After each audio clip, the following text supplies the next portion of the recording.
नमस्कार मैत्रिणींनो, संगीता क्रिएशन्समध्ये तुमचं मनपूर्वक स्वागत आहे. सर्वांना श्री स्वामी समर्थ. तर आजच्या व्हिडिओमध्ये आपण पाहणार आहोत सुंदर अशी बोटनेकमध्ये ब्लाऊज डिझाईन. तर बोटनेकचं कटिंग पॅटर्न आहे. हे 7.5 इंच शोल्डर आहे, उंची 15 इंच, शिलाई नंतर 14 इंच होईल. तर बोटनेकमध्ये 4 इंच रुंद गळा घेतात, 3.5 इंच गळ्याची उंची घेतलेली आहे. हा वरचा गळ्याचा आकार झाला. 3.5 इंचाचा हा बॉक्स बनवून घेतला आहे आणि तिथे 1.5 इंचाचं मार्किंग देऊन इथे गोल आकार देऊन घ्यायचा गळ्याला. त्यानंतर तुमची जेवढी उंची घ्यायची आहे गळ्याची त्या उंचीनुसार तुम्ही खालचं मार्किंग करू शकता. तुम्हाला जेवढा डीप नेक हवा आहे तेवढा. आता इथे मला 10.5 इंच तयार पाहिजे म्हणून मी 11 इंचावर मार्किंग करील. तुम्हाला जर 11 इंच तयार हवा असेल तर 11.5 इंचावर मार्किंग करायचं, कारण अर्धा इंच शिलाईमध्ये मायनस होतं. आता वरती जसा 4.5 इंचाचा बॉक्स बनवून घेतला आहे तसंच खाली पण बॉक्स बनवून घ्यायचा. वरून खाली 2.5 इंच मार्किंग करायचं आणि या पद्धतीने गळ्याचा आकार तुम्ही कुठलाही इथे ड्रॉ करू शकता. बिंदू आकार, वेगवेगळे आकार कुठलेही तुम्ही ड्रॉ करू शकता. आता मला जो आकार बनवायचा आहे तो मी इथे आकार देऊन घेतलेला आहे. हा आकार मला बनवायचा आहे गळ्याचा. आता इथे मी कॅनव्हास वापरणार आहे, त्यामुळे मी इथं डबल फोल्डेड कॅनव्हास घेतलं आहे. डायरेक्ट कपड्यावरती तुम्ही घेऊ शकता, पण आता मी ते कॅनव्हास वापरणार आहे. तर बंद बाजू आहे कॅनव्हासची, ती जे अस्तर आहे त्याच्या बंद बाजूकडून ठेवली आहे आणि जसं मार्किंग केलेलं आहे तेच कॅनव्हासवरती डार्क करून घेतलेलं आहे. ट्रान्सपरंट आहे त्यामुळे ते दिसून येते. तर आता हे मार्किंग करून झाल्यानंतर इथे मी पिन लावून घेणार आहे, कारण कटिंग करताना हे सरकू नाही म्हणून. आणि बाहेरच्या बाजूने अंदाजे 1 ते 1.25 इंच असं कॅनव्हास सोडायचं आहे. हवं तर तुम्ही डायरेक्ट कट करू शकता किंवा नवीन जर असताल तुम्ही तर या पद्धतीने मार्किंग करून घ्या किंवा मेजरमेंट टेपच्या साहाय्याने सुद्धा तुम्ही मार्किंग करू शकता. तर पहा, मी इथे जवळजवळ 1 इंचाचं मार्जिन सोडून मग हे कटिंग करून घेते. आता इथे कॅनव्हासला तुम्ही अस्तर लावून आधी फिनिशिंग देऊ शकता किंवा डायरेक्ट ब्लाऊजवरती ठेवून सुद्धा तुम्ही इस्त्रीच्या मदतीने ते चिटकून घेऊ शकता. आता माझ्याकडे इथं अस्तरचं कापड शिल्लक नव्हतं आणि कापड एवढं ट्रान्सपरंट नाही, त्याच्यामुळे मग मी हे डायरेक्ट चिटकवूनच घेणार होते.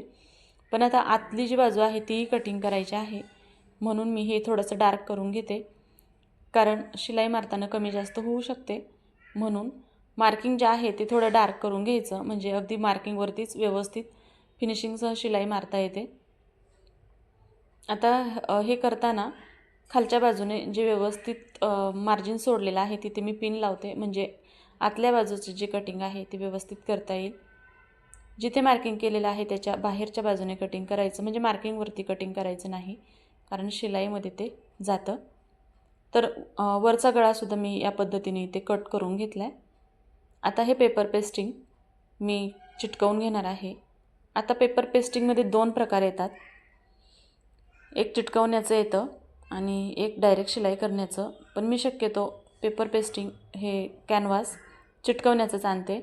जी चमक असते ती बाजू अस्तरला ठेवायची, म्हणजे जी चमक असते ते ग्लू असते एक प्रकारचं, आणि इस्त्रीने त्याला इस्त्री त्यावर फिरवली की ते गरम होऊन विरघळतं आणि कपड्याला चिटकतं. तर मी ते बघा व्यवस्थित इस्त्रीने हे अस्तरला चिटकवून घेतलेलं आहे, म्हणजे शिलाई करताना ते इकडे तिकडे सरकत नाही. किंवा तुम्ही पिन लावून सुद्धा घेऊ शकता आणि मग शिलाई मारू शकता. तर आता हे चिटकून झालं आहे. आता आपण यावरती शिलाई मारून घेऊ.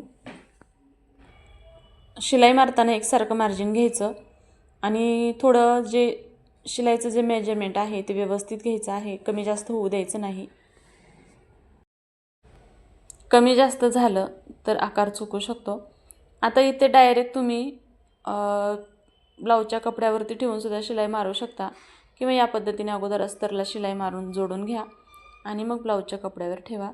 आता मी ब्लाऊजच्या कपड्यावर नंतर ठेवणार आहे. आधी मी हे व्यवस्थित अस्तरला जॉईन करून घेते. त्यानंतर घ्यायचं आहे ब्लाऊजचं कापड, जे उलटी सुलटी बाजू पाहून घ्यायची. सुईच्या बाजूने अस्तर ठेवायचं आहे आणि कॅनव्हास असा वरच्या बाजूने येईल या पद्धतीने ठेवायचा आहे.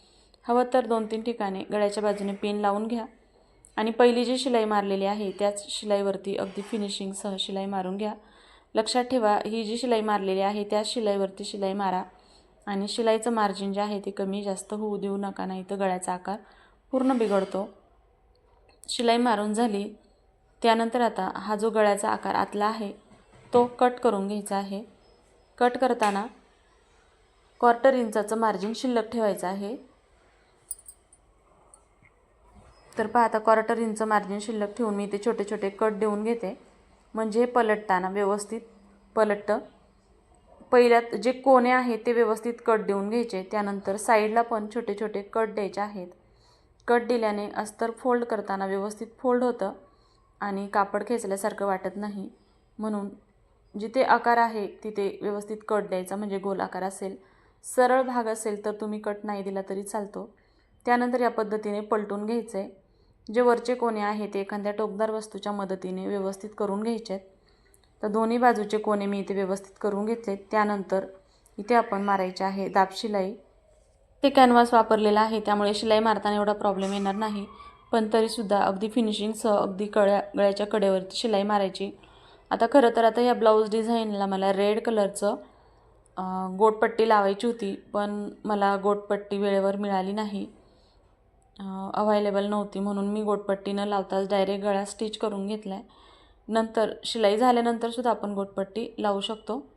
आता पहा, गळ्याच्या अगदी व्यवस्थित फिनिशिंगसह दाबटीप देऊन झालेले आहे. त्यानंतर बाजूचं जे काही अस्तर आहे त्याच्या चारही बाजूने शिलाई मारून घ्यायची. आता ही शिलाई मारतानासुद्धा कुठं कापड गोळा होणार नाही याची काळजी घ्यायची आहे. अगदी फिनिशिंगसह व्यवस्थित शिलाई मारायची आहे. आता तुम्हाला इथं गळ्याचा आकार दिसत असेल, अगदी सुंदर आलेला आहे. आणि फिनिशिंगसह पूर्ण शिलाई मारून झाली की एक्स्ट्राचं जे काही कापड आहे ते सुद्धा अगदी व्यवस्थित इथे कट करून घ्यायचं आहे. तर पाहता एक्स्ट्राचं कापडसुद्धा मी इथे कट करून घेते. आता त्यानंतर तुम्ही इथे कमरेसाठी कमरपट्टी बनवून घ्यायची आहे. 1.25 इंच रुंद आणि जेवढी कमरेची लेंथ आहे तेवढी कमरपट्टी घ्यायची आहे. एका बाजूने फोल्ड करायचे आहे आणि त्यावरती दाबटीप देऊन घ्यायची आहे. पण सगळ्यात आधी आपण टक्स टाकून घेऊ. तर आता इथं टक्सची उंची तुम्ही तुमच्या चॉईसनुसार घेऊ शकता. मी 3.5 इंच अशी टक्सची उंची घेतलेली आहे. तर पहा, दोन्ही बाजूने या पद्धतीने मी टक्स घालून घेतलेत आणि त्यानंतर आता आपण घ्यायची आहे कमरपट्टी जोडून. कमरपट्टी जोडताना जी शिलाई मारलेली बाजू आहे ती वरच्या बाजूने ठेवायची आणि एकसारखी 1/4 इंच शिलाई मार्जिन घेऊन शिलाई मारून घ्यायची. त्यानंतर पलटून त्यावरती पुन्हा एक दाबटीप द्यायची आणि नंतर 5 नंबरची शिलाई मारून या पद्धतीने कमरपट्टी रेडी करायची. नंतर ही शिलाई उसवता येते. अशा पद्धतीने आपला गळा तयार आहे. तर त्यानंतर आता माझ्याकडे गोट नव्हता, म्हणून चला म्हटलं आता आपण लेसचा वापर करूनच अजून गळ्याला छान लूक देऊया. तर इथे माझ्याकडे गोल्डन कलरची छान लेस होती, तर मग ही लेस मी इथे गळ्याला लावून घेतली आहे. इथे जर रेड किंवा डार्क चॉकलेटी कलरचं जर गोट असतं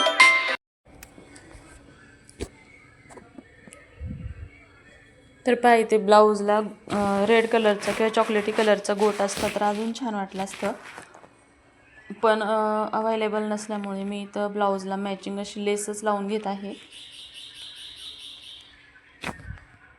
आता या लेसला सुद्धा दुसऱ्या बाजूने व्यवस्थित शिलाई मारून घ्यायची.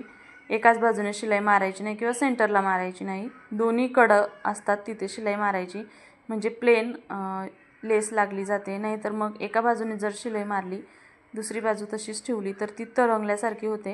या पद्धतीने 5 सुंदर असा ब्लाऊज डिझाईन तयार आहे. आता इथे मला बटन लावायचं आहे, त्यासाठी मी आता डोरी बनवते. तर या पद्धतीने डोरी बनवून घ्यायची आहे. आता दोरी बनवून तयार आहे. दोरी लावून घेते आता ब्लाऊजला. जास्त बारीक बनवणार होते पण ठीक आहे म्हटलं, ब्लाऊजला मग ही दोरी लावून घ्यायची आणि ब्लाऊजला मॅचिंग असं बटन बनवून घ्यायचं. तर अशा पद्धतीने सुंदर अशी ब्लाऊज डिझाईन तयार आहे. मैत्रिणींनो, तुम्हाला हा व्हिडिओ कसा वाटला, ही ब्लाऊज डिझाईन कशी वाटली, माझी कटिंग आणि स्टिचिंगची पद्धत कशी वाटली हे कमेंट करून सांगा. आणि ही ब्लाऊज डिझाईन आवडली असेल तर व्हिडिओला लाईक करा, शेअर करा. चॅनलवरती नवीन असताल तर चॅनलला सबस्क्राईब नक्की करा. भेटूया उद्या. तोपर्यंत सर्वांना श्री स्वामी समर्थ.